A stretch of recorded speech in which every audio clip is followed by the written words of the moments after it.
What's up YouTube? This is John Helm with Helm, Woodshop, and Smithy back with another knife making video. This is the second installment in the series where I'm making my first batch of knives. If you've been following my Confederate D-Guard Bowie knife build, in the last episode you saw that my grinder is currently out of commission. I need to get some new bearings for the wheels on it, and I can't really use it for anything right now. It's basically, it's useless. The first evidence that I had that something was going wrong was when I made the first video of this series.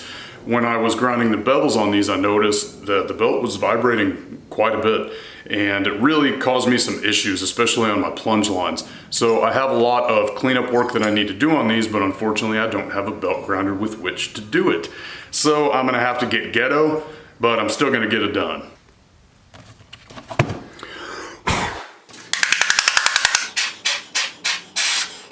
This thing hasn't been off the shelf in a very long time. It's in my eyes. I'm dying. That was stupid. I shouldn't have done that.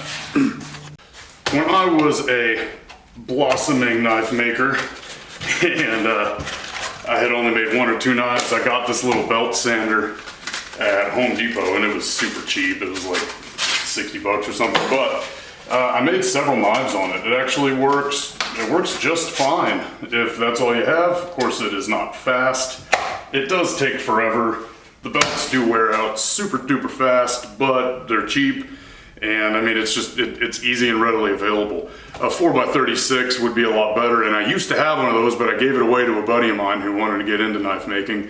And right now I'm regretting it because I don't have anything to use as a suitable replacement for my 2x72 when it is out of commission and I'm waiting on parts in the mill. But this has worked in the past and it's gonna work today. I'm gonna make it work. We'll just shove it in your vise.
Alright, so I got all these knives cleaned up on that little 3x18 belt sander. It took a while. It does not work very quickly.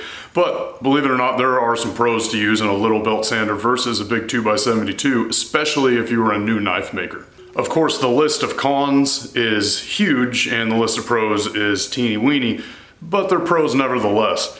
First of all, it has a 3-inch wide platen, which makes it much easier to keep flat bevels. You just have a much larger reference area to go off of than you do on a 2x72.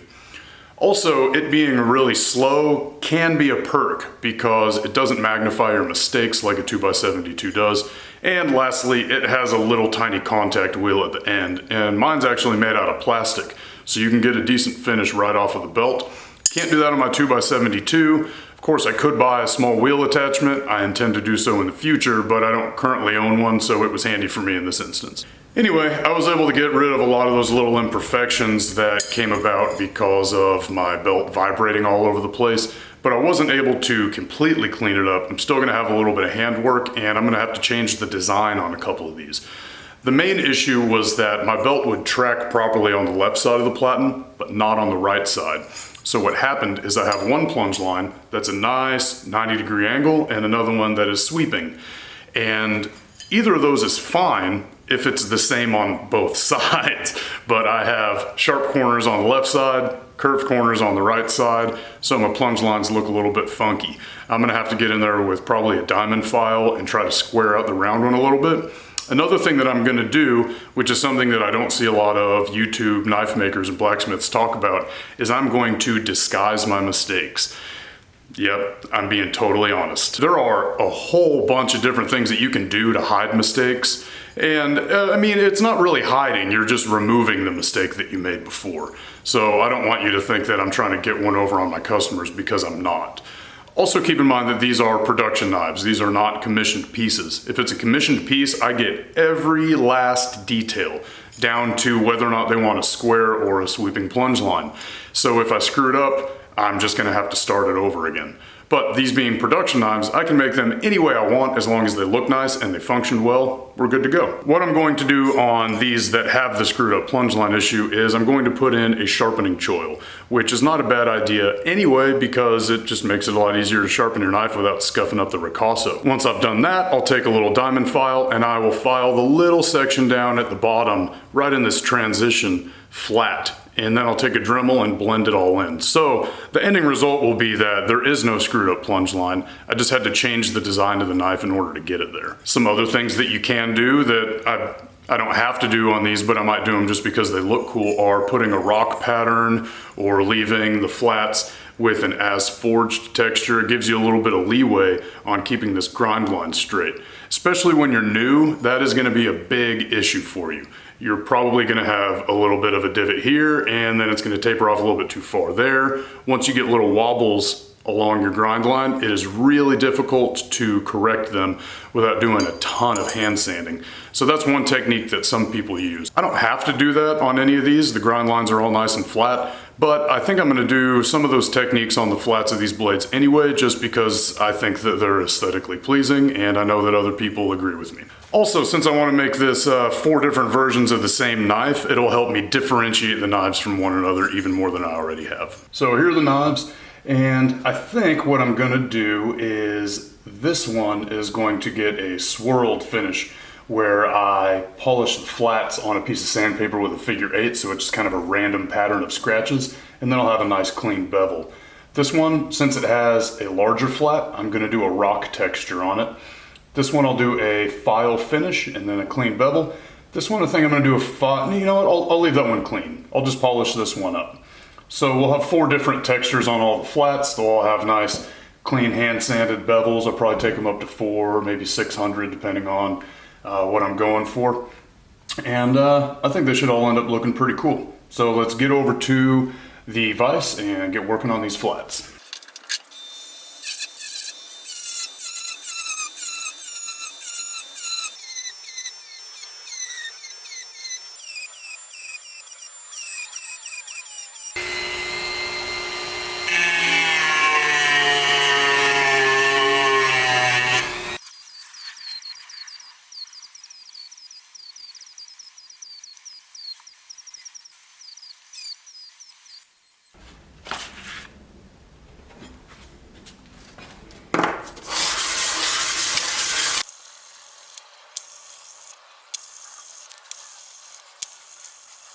And these knives are ready for etching and or hand sanding.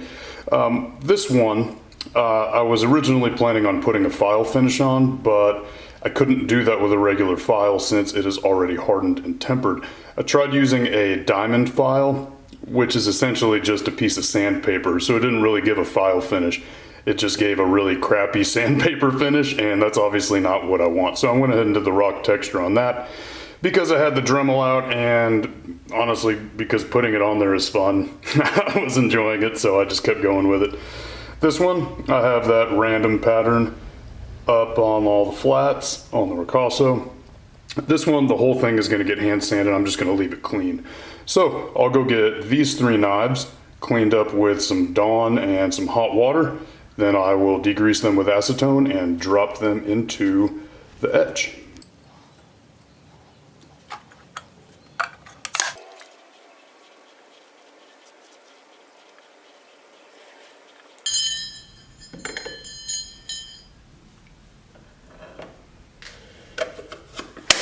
While those are in the vinegar etching, which takes quite a while, it is time for my favorite part of the knife making process, which is making handles. I just got a bunch of pieces of wood out of the dehydrator after they had been stabilized. I also just got in a bunch of G10 liners, various colors, some new pins. I think we're gonna be able to come up with some pretty cool scales for these. I just have to figure out what I'm gonna do.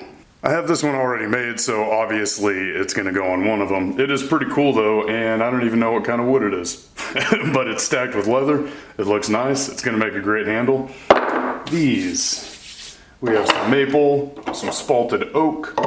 This is European beechwood and black walnut. So I'm probably gonna make some more stacked scales similar to this, maybe not necessarily with a diagonal pattern, but with spacer material or leather in between the layers of wood. And I think it's gonna be pretty cool. It's gotta put on my thinking cap.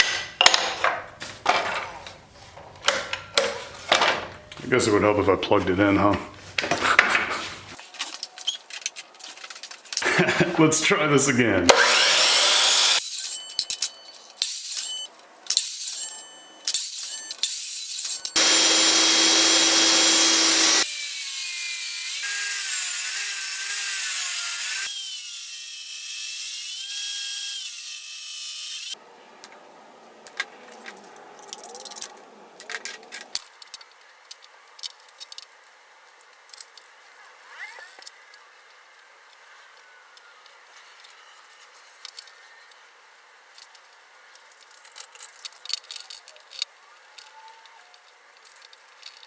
And while those are drying, I'll go ahead and get these flattened out.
My wife has joked for a long time that there's a little black cloud that follows me around and rains on me all the time because I'm so unlucky.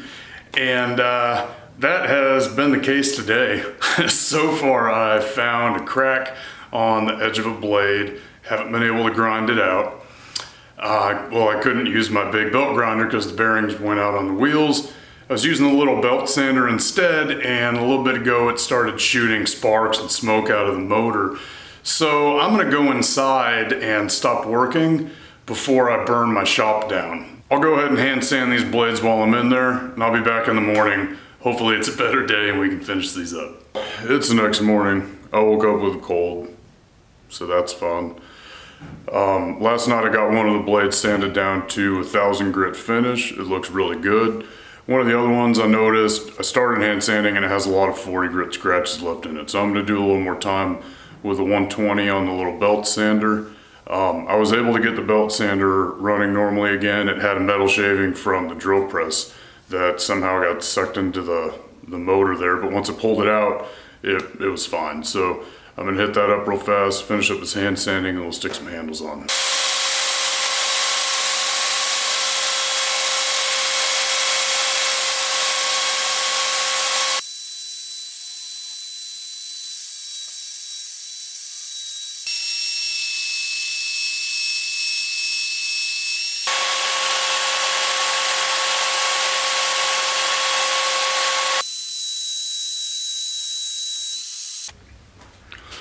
Well, I was planning on finishing the knives today, but then I found a little bit of a slant in one of the cutting edges, and that obviously needs to get straightened out. Fixing that is not a big deal. There's plenty of meat to work with. If I had a 2x72 grinder, I could fix it in probably less than 5 minutes, but I don't. So I went ahead and took apart the wheels on the 2x72, and I found that the bearings are actually just fine. The aluminum wheel around the bearing has somehow worn unevenly on one half of the wheel, which is odd because the entire time they're in use, they're spinning. It seems like it would wear evenly along the circumference. Even if the left side got more than the right, it wouldn't be the top wore down and the bottom didn't. So I'm not sure how that even happened. However, that is something that I can fix on this little 3x18. It's gonna take a lot of time. So I think rather than spinning my wheels trying to get these knives going with inadequate equipment, I'm going to spend the rest of the day getting that 2x72 up and running again so I can finish these out. Also, this video is starting to get really long and probably really boring with me doing the same thing for hours on end on this little belt sander. So thank you for joining me. I hope you enjoyed. I'll be back with another installment of this where I will actually finish the handles. Hopefully I'll have a 2x72 grinder up and running at that point so it doesn't take me so long. Please remember to comment, like, subscribe. Like me on Facebook, the Helm HWS page. I'll leave a link in the description, and I'll see you next time. Y'all have a good one.